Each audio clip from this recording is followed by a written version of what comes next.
Most people feel like his mind is clear, so just on the right thing. You notice he's in a higher level of focus. I mean, Landry's always focused. I think it's wrong word.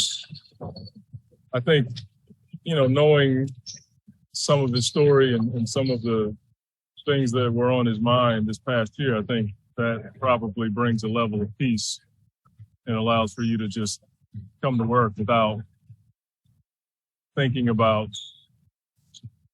what in your life could be a what if, a scenario that's unknown. Now that that's settled for him, I think he can come here and this can be a sanctuary. And I think that's when most of us are at our best, is when our personal lives are just pretty smooth. I mean, I think we all have stuff in our lives that we wish didn't happen. But I think from his standpoint, he's always been focused. But I think just listening to him talk the other day, somebody sent me the link. I think that has to create a level of peace for him. And I'm sure it's going to help him on the field. Anything that you feel like I obviously can improve, but just with the group you got now, where his role may be, or his role may be. I'm open about it.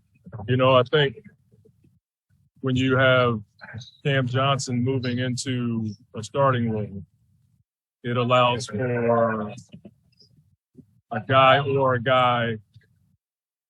two guys to be able to step up. And then, maybe it's Dario, maybe it's Jock, maybe it's Dario and Jock that allow for, Landry and Campaign to be even more turned loose, if you will.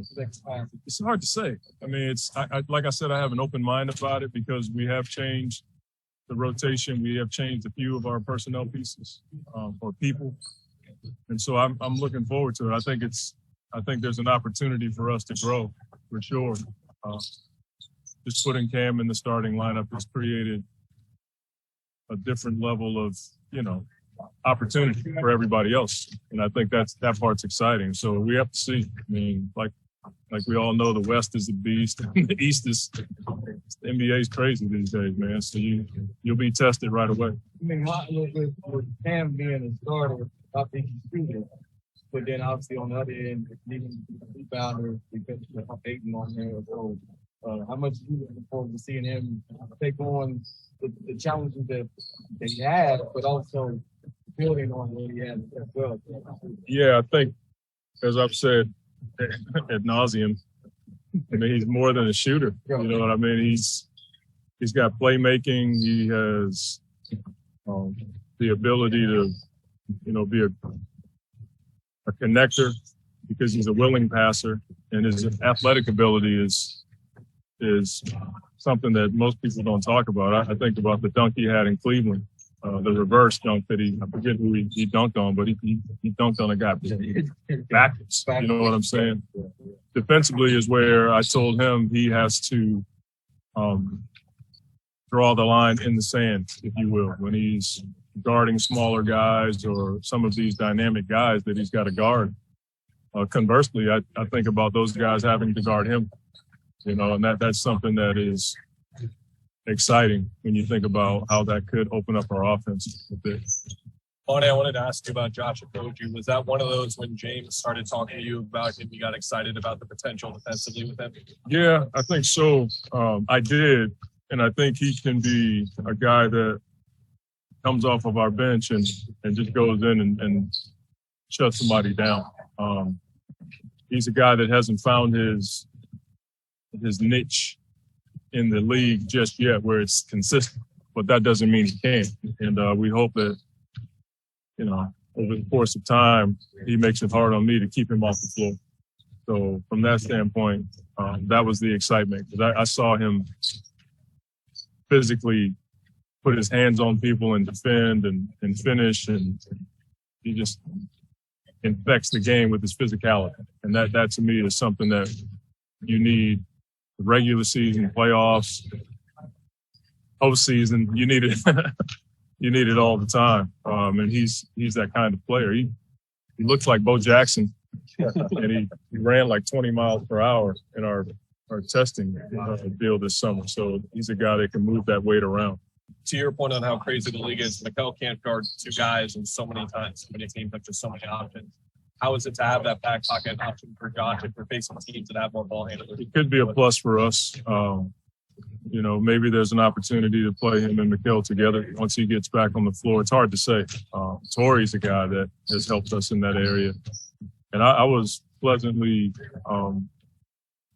not surprised. I was just happy about the way that Landry guarded in the playoffs last year. He didn't back down from anybody. He kept people in front of him.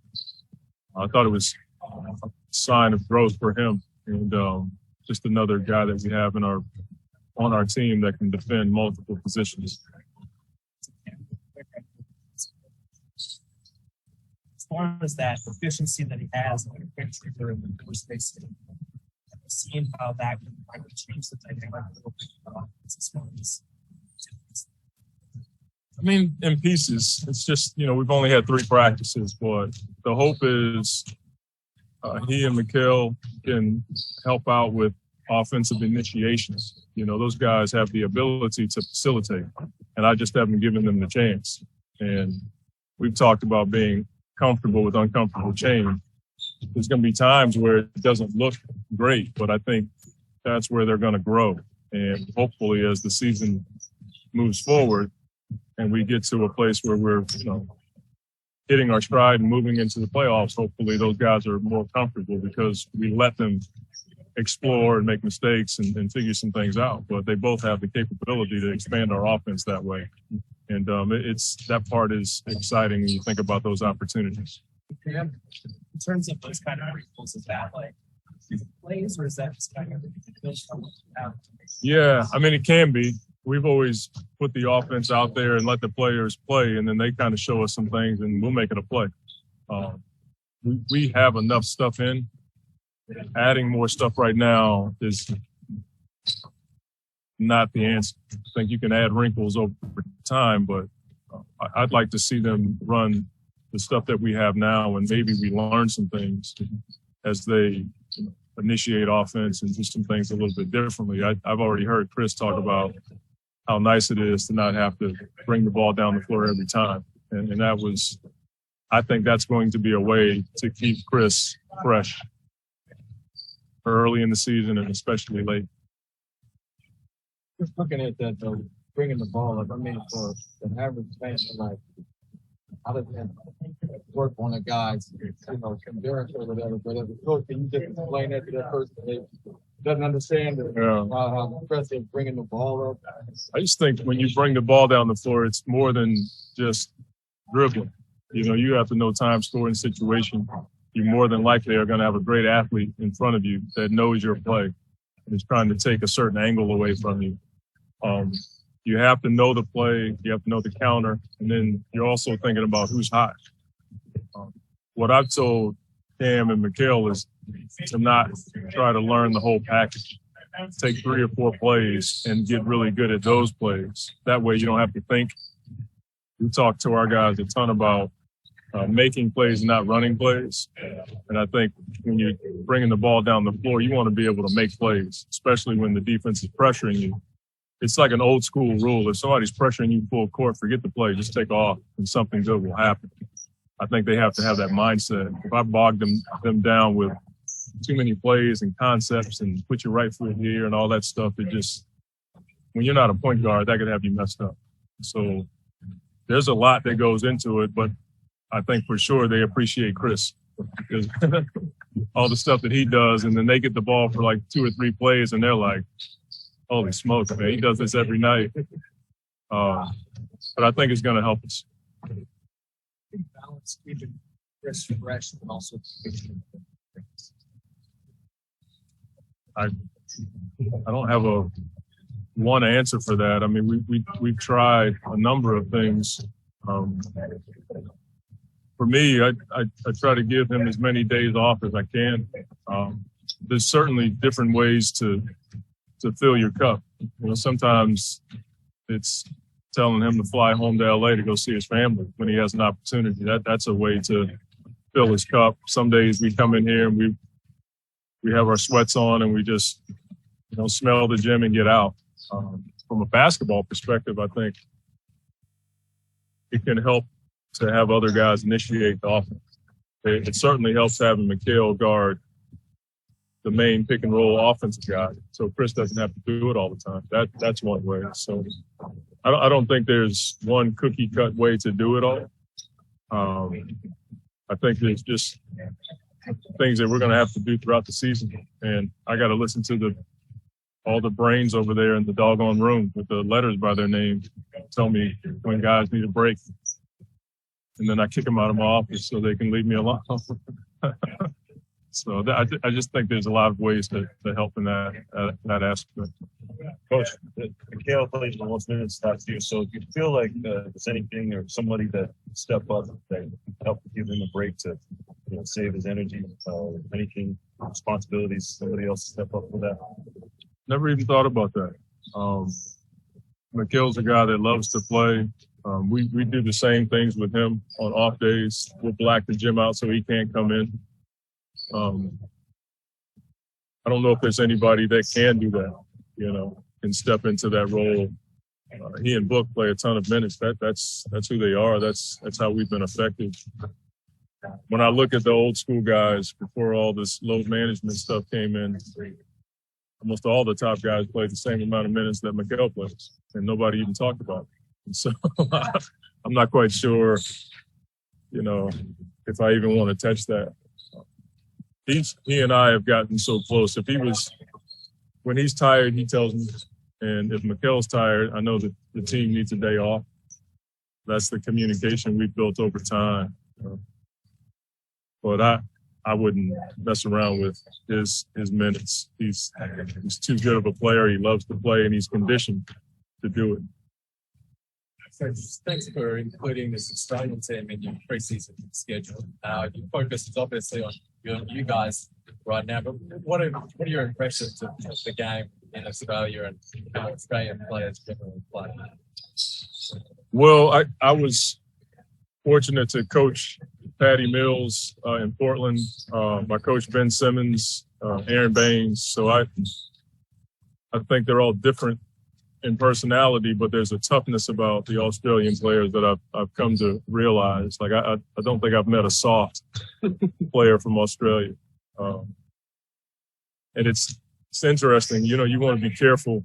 You don't want to use stereotypes when you describe certain people from certain countries, but I think it's a great characteristic that they're just tough as nails. I mean, I watch them in the Olympics when they play, and the camaraderie is off the chart.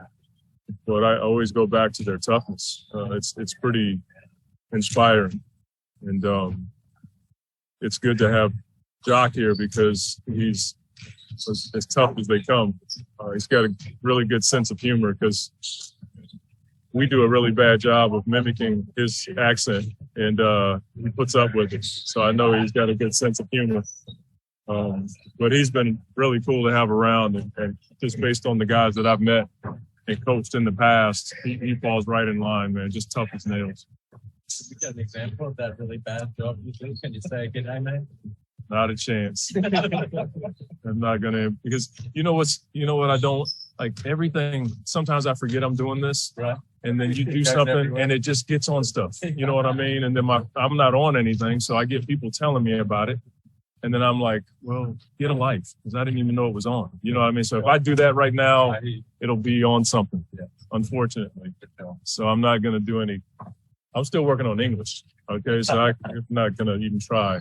Can I ask just then that toughness that you talk about? Is that why you were open to having this squad come in and in this preseason schedule? I think so. I mean, obviously, it's a chance to play against a different team in the preseason, but it's also a chance to reach a fan base on the other side of the world. I think it's an opportunity to grow the game, to grow our style of basketball, and I think it's the first time I've ever done it as a head coach, playing against a foreign team, I think. So I'm looking forward to it.